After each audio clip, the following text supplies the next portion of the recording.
just got back from Avatar 2. Come on, let's go. Let's talk about it. You didn't see it. All right. How was it? Good? Better. Better. It was better. Excellent. Tell me everything that happened so I don't have to go. You're still not going to see it? I still have to watch all the festival winners before the Oscar nominations come out. Come on. I don't have time. But it's Avatar. There's no point in seeing it if it's not on the big screen. Then I guess I'm not watching it. Come on, man. It's not like the first one. This one's actually good. Oh, so the story and characters finally match the visuals and quality? No, not exactly. Then James Cameron failed. Move on. But it's a step in the right direction. I need a leap, not a step. Then it's a leap. James Cameron isn't the only writer anymore, and the creative team behind the next 4 films are truly creative professionals. The characters actually develop this time. Jake Sully is a leader struggling with what it means to be a dad, while Neytiri is fighting against his decision to leave her tribe along with adopting 2 children that aren't even hers. And then there are the kids. The kids are the huge new focus of this movie. Do I know any of their names? No. But each one has their own subplot. Some of them more complete than others.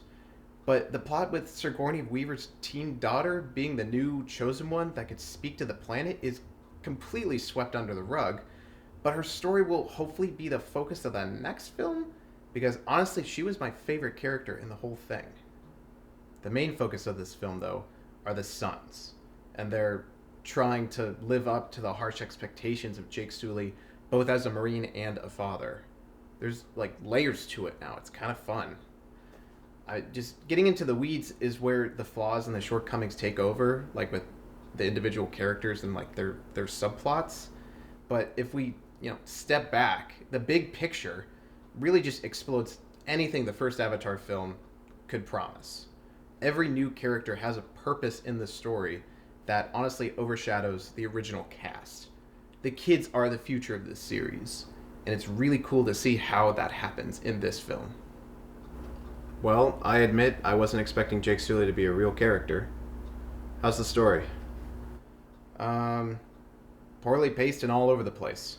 But somehow it's both a strong action flick and a hangout movie. Damn, are you struggling to defend Avatar 2? It's a weird hill to die on. Hey, it's better than it deserves to be. I mean, the best way I can describe it is it feels like the first 3 episodes of a Netflix series with video game cinematics that are the quality of Halo 2 Anniversary. I'm serious. Every flaw the story has is washed over with stunning visuals and surprisingly emotional sequences. The biggest problem this film has is its tiny scale drowning in the 10 stories it wants to tell. We're following Jake Sully's sons, the bad guy with his son, then apparently one of the daughters can speak to the planet, which is my favorite part, but again, it's kind of swept under the rug because of the other ones. We cut to a whaling industry sequence where they kill a whale and go into vivid detail because it's about environmentalism, so we have to have a new angle on it, which I did like, but it, again, brief. And then there's, just a full revenge plot that only happens in the first part, and then the third part. It's just completely gone in the middle. It all would have worked if they stood apart in their own films. But this unbalanced, epic crams it all together and shaves off tiny, necessary scenes from each story just to fit the runtime. A runtime of 3.5 hours and they can't fit in the full story? Oh, no, this isn't a full story at all. This feels like the beginning of something else entirely. How much does it reference the first one? It doesn't. It's its own thing. And every Avatar film after this will be a sequel to this one, not the first one. So it's going to be ocean stuff in the next one too?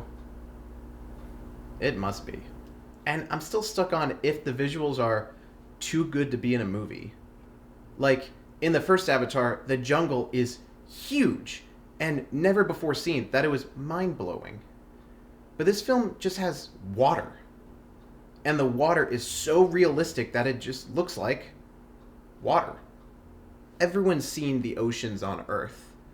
And besides cool plesiosaurs and hammerhead whales with tribal tattoos, the ocean sequences on Pandora look like a perfectly real, familiar ocean.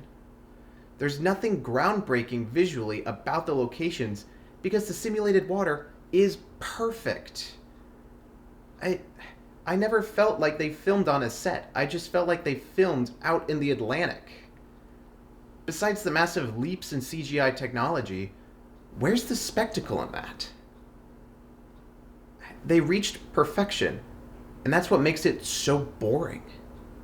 So, did you feel anything when watching it? To be honest, I felt kind of numb for most of it. The action's great, the characters are pretty good, and the cinematography is beautiful. But the entire time, even in IMAX 3D, I was never sucked into Pandora. I don't know if it was because my brain was reacting to the 3D for the first time, or the weird frame rate switching from 60 frames per second to 48 to 24 in between shots. In between shots, in the middle of an action scene, suddenly everything's smooth like a video game, and then boom, motion blur. It's weird. The 3D I think was perfect, but that frame rate switching was just weird, and as soon as I got used to one frame rate, he would switch it to another. Another James Cameron experiment where we're the guinea pigs. I'm happy to hear this one's actually good, but that sounds exhausting to watch. As long as you watch it without the frame rate setting, it should be fine. It definitely needs to be watched on the biggest screen you can find. I cannot stress it enough how much a spectacle this film is. Ignoring the flaws in the story, this thing is a showstopper of the decade. I just couldn't fully commit to the immersion from the editing and weird frame rates. Like, that's it. So it's the roller coaster you were expecting it to be, but it has a surprising amount of character? Sounds worth the extra price to find a special screening if you're going to it. So are you going to see Avatar 2 or not?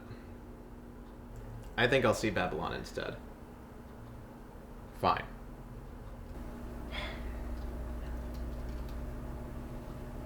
So how's Banshees of Inisherin? I have no feckin' idea. Guess that makes us even.